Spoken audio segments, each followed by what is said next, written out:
영상이 너무 길어 여기에서 잘랐습니다.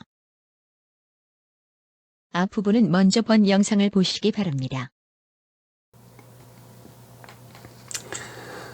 이모부에서 만육공의 그 행장을 뽑아내 보면은요, 자가 백함이고 지정 16년 8월 경자일에 태어났다. 그러면은 이 족보에만 적혀 있는 지정 16년에 태어났다는 말을 믿을 것이냐, 그걸 검증을 해 봐야겠죠. 그래서 찾아보면은 하버드 연칭 도서관에 소장된 고려 열조 등가록에 만육공이 실려 있어요. 여기 보면은 최양은 만육당이고 찬성배설을 했고, 아버지가 최지고 할아버지가 최돈이고 증조부가 최선능이고 전주최씨다, 이렇게 있어요. 이거는 이제 문충공개 전주시 가문 내부에 있는 글이 아니니까 어느 정도는 객관성을 갖는다고 봐야죠. 탄생 시점을 보면 우왕 2년 1376년에 동진사 9위 33명 중에 19번째로 급제를 했어요. 그런데 1351년 출생이라면은 그때 나이가 26살이죠.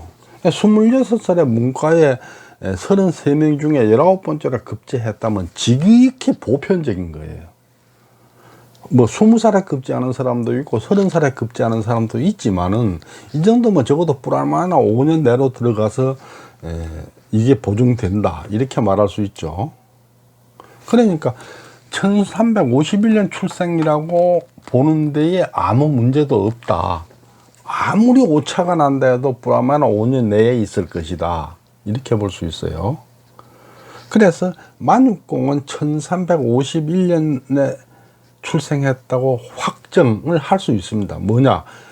하버드 연칭 도서관에 있는 고려 열조 등가록을 근거로 만육공은 1351년에 태어났다고 확정할 수 있다, 이렇게 되는 거죠.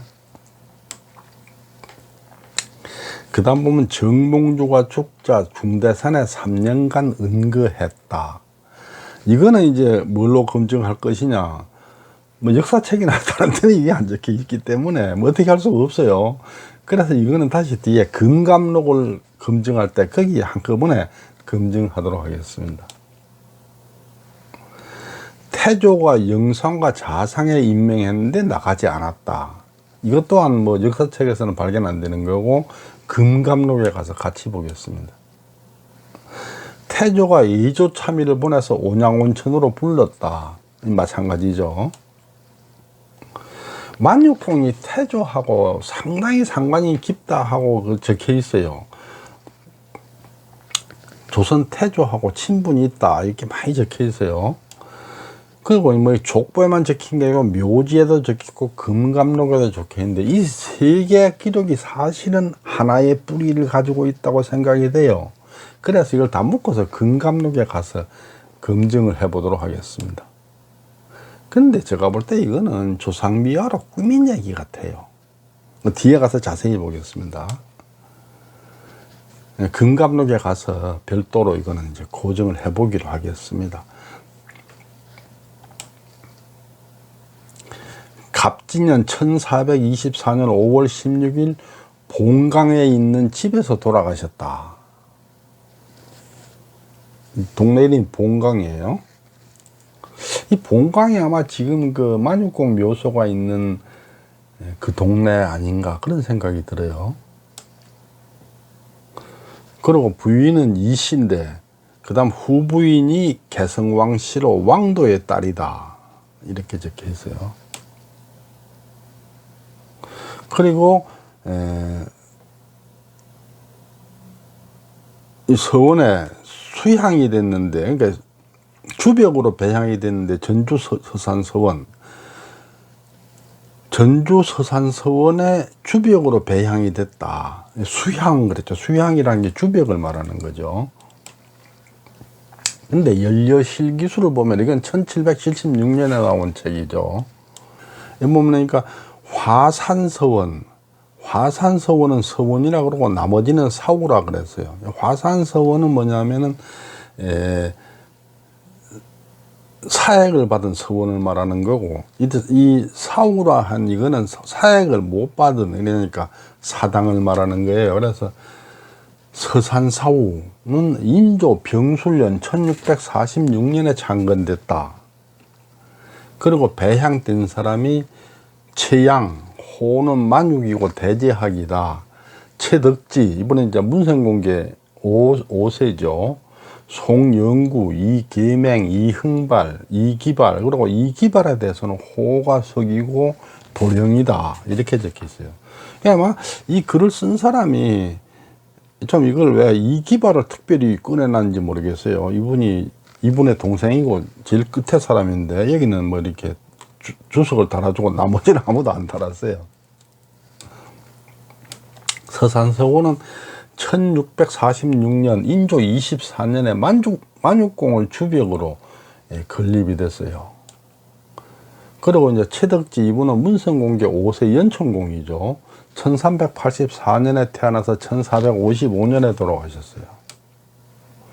그리고 송영구, 이분은 1555년에 태어나서 1620년에 돌아가셨고, 이계맹, 이분은 1458년에 태어나서 1523년에 돌아가셨고, 그 다음 이제 이흥발, 이기발, 이 사람들은 그보다 후세분들인데, 이극함의 아들이에요. 형제죠. 그런데 이분들이 누구냐면은 그 문성공개 그 연천공파의 11세 최준극, 이분의 외손이에요. 그러니까 조선시대 이 서원이나 사당은 다 이렇게 이제 집안끼리 이렇게 뭉쳐서 이렇게 했기 때문에, 말하자면은 이 서산서원은 문충공개 가문하고 문성공개에서 중랑장공파, 연천공파 중심으로 해서 운영된 서원이라는 걸 알 수 있는 거죠. 그러니까 이흥발, 이기발, 이 사람들이 이분의 그 외손이고 하기 때문에 그렇게 볼 수 있습니다.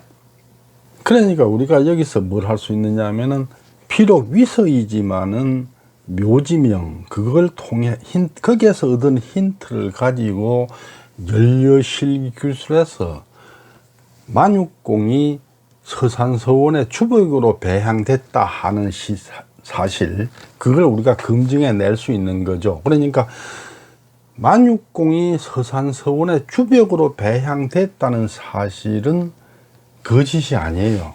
그게 거짓이라면은 연려실기술이 위서가 돼 버리니까.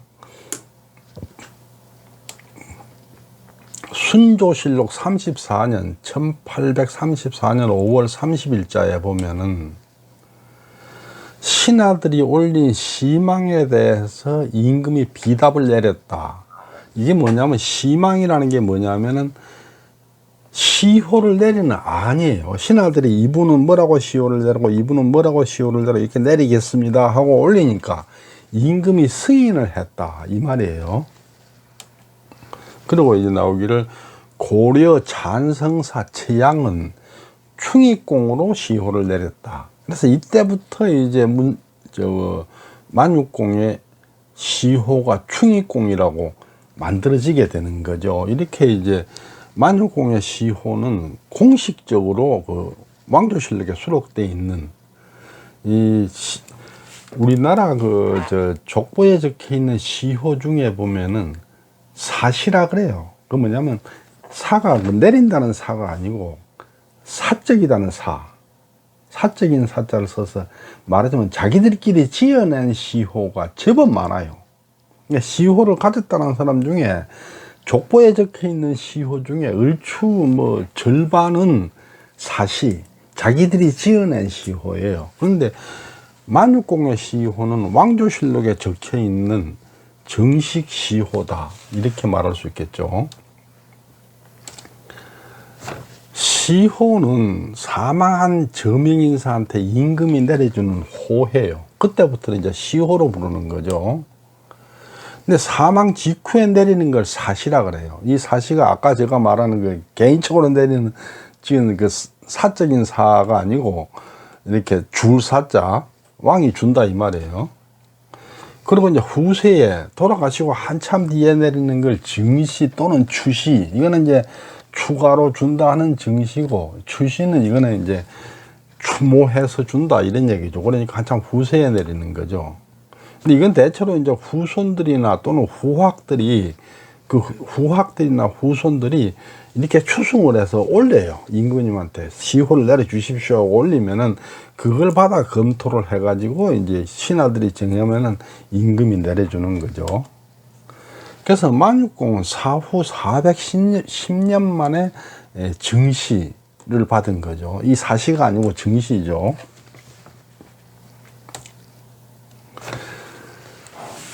이상 그 만육공에 대해서 첫 번째 시간을 살펴봤습니다.